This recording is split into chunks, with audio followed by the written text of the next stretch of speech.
여러분 안녕하십니까, 진성호입니다. 이재명 대통령이 취임하니까 이제 더불어민주당 의원들의 눈에는 대법원이 아주 우습게 보이는 것 같습니다. 민주당의 박균택 법률위원장은 아예 이화영의 대북 송금 사건, 대법원의 징역 7년 8개월 이 선고에 대해서 조작됐다고 주장하기 시작했습니다. 자, 그런데 이번 김민석 국무총리 후보자 역시 이미 대법원 확정 판결이 나온 자신의 정치자금법 위반 의혹에 대해서 아주 해괴한 논리를 펴기 시작했습니다. 물론 급해서 그럴 겁니다. 지금 김민석 후보자, 이재명 대통령에게는 내가 알아서 다 답한다, 청문회에서 충분히 답하겠다고 했지만 지금 상황이 전혀 그렇지 않습니다. 눈덩이처럼 커지고 있습니다. 지금 국회의원 월급이라고 해봤자 이 세금 떼고 하면 1년에 1억 정도인데 오히려 재산은 늘고 그 많은 돈들은 갚았습니다. 그러니까 지출이 10억인데 수입은 잘 보이지 않습니다. 무슨 강연을 했다, 조의금이 들어갔다, 이거 증명할 수 있습니까? 그런 가운데 김민석 후보자 급기야 대법원의 확정 판결 내용과 전혀 다른 또다시 정치검찰 주장을 했습니다. 근데 이게 지금 대법원이 열받게 한 계기가 됐습니다. 지금 이재명 대통령이 대통령이 된 거지 사법부를 장악한 게 아닙니다. 그런데 지금 민주당 의원들은 눈에는 보이는 게 없는 것 같습니다. 김민석 후보자 2002년 서울시장 선거 출마 당시 불법 자금 2억 원을 받은 혐의로 징역형의 집행유예 판결을 확정받았는데 정치검찰의 표적 사정이라고 주장했습니다. 당시 이 김민석 본인이 아니라 중앙당에서 지원을 요청했고 선거 캠프 실무자들이 영수증을 발급하지 않은 실수를 한 것뿐인데 검찰이 김민석 후보자 책임으로 몰아 기소했다는 주장입니다. 자, 김 후보자 2004년, 2005년 진행된 정치자금법 위반 혐의 재판에서도 이같이 주장했지만 법원은 이를 받아들이지 않았습니다. 법원에서 이미 결론이 난 걸 가지고 다시 주장하고 있습니다. 얼마나 궁색합니까? 게다가 이들은 지금 대법원의 확정 판결도 완전히 나 몰라라 엉터리다 이렇게 주장하고 있습니다. 자, 지금 이 김민석 후보자 여러 차례 정치자금법 위반 혐의로 대법원에서 유죄 판결을 받았습니다.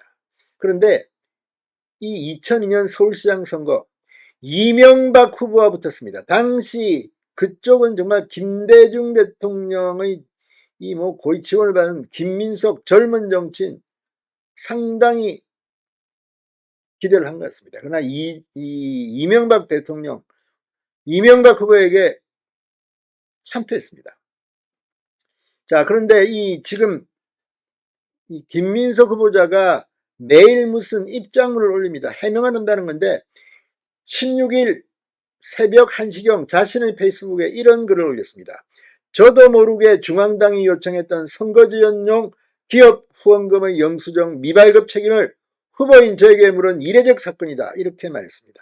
후원금 영수증 발급은 원칙적으로 후원회에서 책임지는 것이고 후보의 법적 책임은 아니다라고 주장했습니다. 자, 지금 SK그룹으로부터 불법 정치자금 2억 원을 받은 혐의로 징역 8개월, 집행유예 2년, 추징금 2억 원을 선고받았는데 이듬해인 2005년 대법원에서 유죄가 확정됐습니다. 당시 법원도 김 후보자가 직접 해당 기업에 정치자금을 요구하지 않았다는 사실은 인정했습니다. 이건 다 나와 있는 겁니다. 1심 판결문에 따르면 재판부는 송길성 전 SK회장이 수차례에 걸쳐 새천년 민주당 측으로부터 서울시장 선거에 후보로 나가는 김민석 후보자를 도와달라는 부탁을 받았다고 밝혔습니다.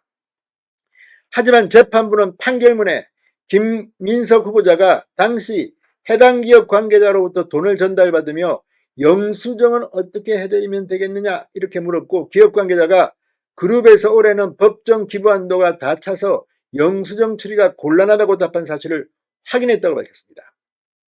이를 근거로 재판부는 이 김민석 후보자가 사건 당시 적법하게 정치자금 영수증을 교부할 수 없는 불법 정치자금을 교부받는다는 것 인식이 있었다고 판결했습니다. 당시에도 김민석 후보자 측은 회계 책임자가 아닌 후보자 본인에게는 영수증 발급 법적 책임이 없다고 주장했지만 대법원은 받아들이지 않았습니다. 자, 그런데 이걸 갖다가 지금 이렇게 말장난으로 지금 주장하고 있는 겁니다. 지금 뭐 이 정도, 그러니까 법원이 우습게 보이는 모양입니다. 지금 민주당 법률위원장 박균택 의원, 이화영 전 경기부지사의 대북 송금 사건이 조작됐다고 믿는다고 말했습니다. 이미 대법원 확정 판결이 났습니다. 징역 7년 8개월. 그런데 이게 공범이 이재명 대통령이었을까? 아예 이런 식으로 대법원의 확정 판결도 부인하고 있습니다.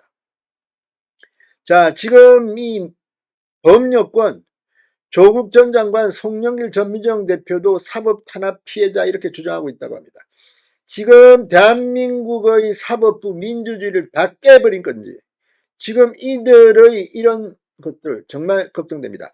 자, 김민석 국무총리 후보자에 대한 인사청문회는 24, 25일 이틀간 열리기로 오늘 확정됐습니다.